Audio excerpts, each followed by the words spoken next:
સુરતના આંજણા farm THC market 1 સામે સાંઈ કૃપા ઇન્ડસ્ટ્રીમાં પહેલા માળે દાદર પાસે ઝુબેર ખાન ઝહીર ખાન પઠાણ બેસેલો હતો ત્યારે રેહાન ઉર્ફે ગોરા સમીર શેખ, ફૈઝલ ઉર્ફે તરોપા ઉર્ફે ભૂખા શેખ, ફરીદ શેખ હમીદની તથા બીજા 7 બાળ કિશોર ધસી આવ્યા હતા। આ તમામની ધરપકડ કરવામાં આવી છે। આ સમગ્ર મામલે ACP ચિરાગ પટેલે જણાવ્યું કે થોડા મહિના પહેલા આ તમામ આરોપીઓ મૃતકના ઘરની બહાર બેસતા હતા।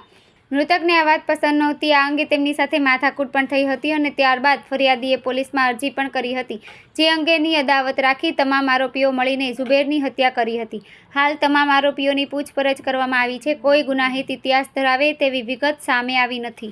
29/7/2024ના રોજ 11/60/2024 થી ભારતીય ન્યાય સંહિતાની કલમ 103(1), 54, 61 અને GP એક્ટ 135 મુજબ એક હત્યાનો ગુનો નોંધવામાં આવેલો છે।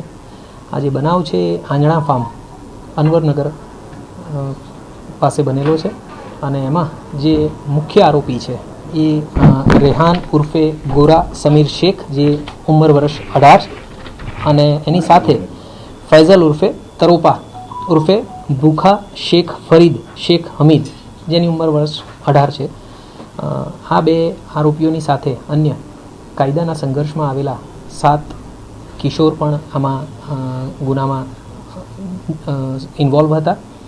આ બનાવ જે છે એ ભૂતકાળમાં જે મરણ જનાર છે એની સાથે થયેલી માથાકૂટ છે એના કારણે બનવા પામેલો છે અને હાલે જે 2 મુખ્ય આરોપી અને એની સાથે 7 કાયદાના સંઘર્ષમાં આવેલા કિશોર એ તમામને અરેસ્ટ અને ડિટેન કરી લેવામાં આવેલા છે અને જે એમાં પુખ્ત વયના જે 2 આરોપી છે એમના રિમાન્ડ મેળવી અને એમની પૂછપરછ અને આગળની તપાસની કાર્યવાહી ચાલુમાં છે। આમાંથી કોઈ પણ આરોપીઓ કે કાયદાના સંઘર્ષમાં આવેલા કિશોરો જે છે એમનો ભૂતકાળ તપાસતા હાલે એવી કોઈ પણ ઘટનામાં તેઓ સંડોવાયેલા હોય એવું ધ્યાને આવેલ નથી। આરોપીઓને એટલું તો શું જરૂર નતું કે મન્નાર પર 34 ઘઉં માની તેની હત્યા કરવા માંગી? એકચ્યુઅલી અમારી જે પૂછપરછ છે એમાં અમારા ધ્યાનમાં એવું આવ્યું કે જે 8 મહિના પહેલાં મરણ જનાર અને આ જે આરોપી અને કાયદાના સંઘર્ષમાં આવેલા કિશોર છે એમની વચ્ચે માથાકૂટ થઈ હતી, કારણ કે આ જે કાયદાના સંઘર્ષમાં આવેલા કિશોરો અને આ જે આરોપીઓ છે એ મરણ જનારના ઘરની સામે બેસી રહેતા હતા।